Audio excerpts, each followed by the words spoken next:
Have you ever worked next to someone so loud, so obnoxious, that you start to hear their voice in your nightmares? That was my life. Trapped beside a man who thought the office was his personal social club. But when I finally snapped, I didn't yell. I didn't go to HR. I fought back with Billy Ocean. And let's just say, by the end of the week, the loudmouth who ran his mouth nonstop couldn't find a single word to say. If you ever had to deal with a coworker who made your life miserable, smash that like button. Because you're about to hear one of the most oddly satisfying workplace revenge stories ever told. Subscribe for more stories like this, and get ready for some sweet musical payback. I work in a mid-sized office, one of those open plan spaces that's supposed to encourage collaboration, but really just amplifies every cough, phone call, and keyboard click. Our workstations are divided into little cubicles, 4 desks each, like tiny islands of forced politeness. Normally, it's fine. We each get 1 week per month to work from home, so it never feels too crowded. But last week, it was just me and Eli. Slight pause, tone darkens. Eli is the kind of guy who doesn't just talk. He broadcasts. His voice is this constant hum of noise, like a car alarm you can't shut off. He narrates everything he's doing. He cracks jokes no one asked for. He starts random conversations at full volume about his weekend, his friends, his cousin's wedding, his breakfast. You know the type, the office extrovert who thinks silence is a crime. At first, I tried to be polite. I told him, as calmly as I could, "Hey, Eli, I'm trying to focus. Can we keep it down a bit?" He shrugged, smiled that fake innocent smile, and said, "Sure, man."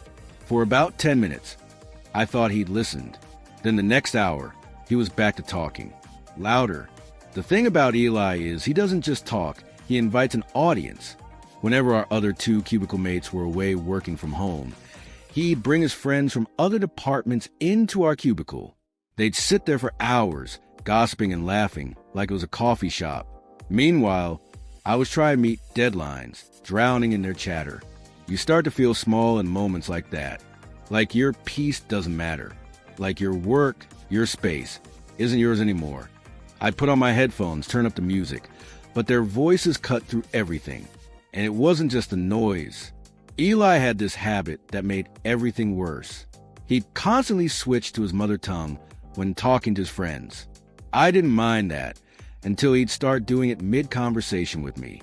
I'd ask a question about a report, he'd answer quickly, then turn to his friends, say something in his dialect, and they'd all laugh. It's the kind of thing that makes your skin crawl. You don't need to understand the words to know they're laughing at you.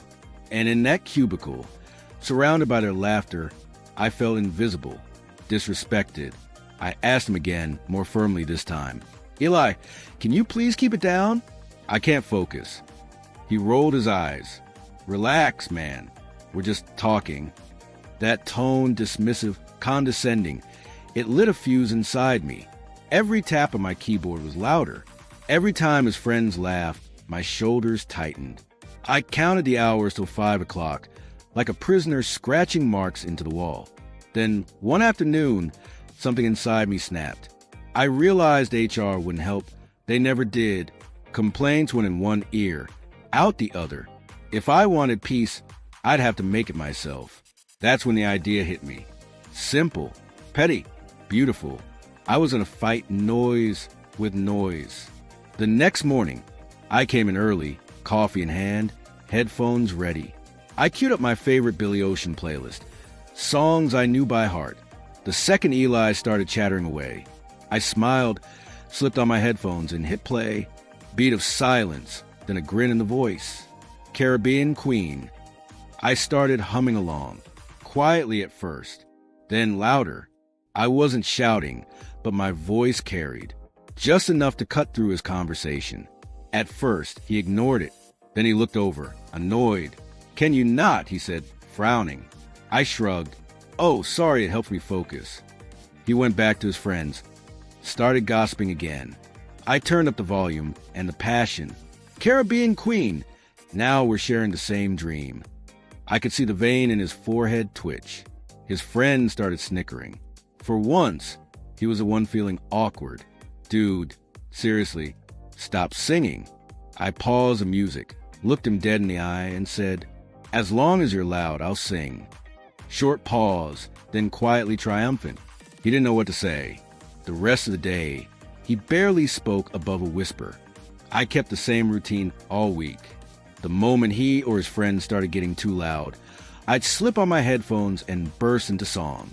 Sometimes it was Billy Ocean, sometimes Whitney, sometimes old school Bee Gees falsetto, just to spice it up.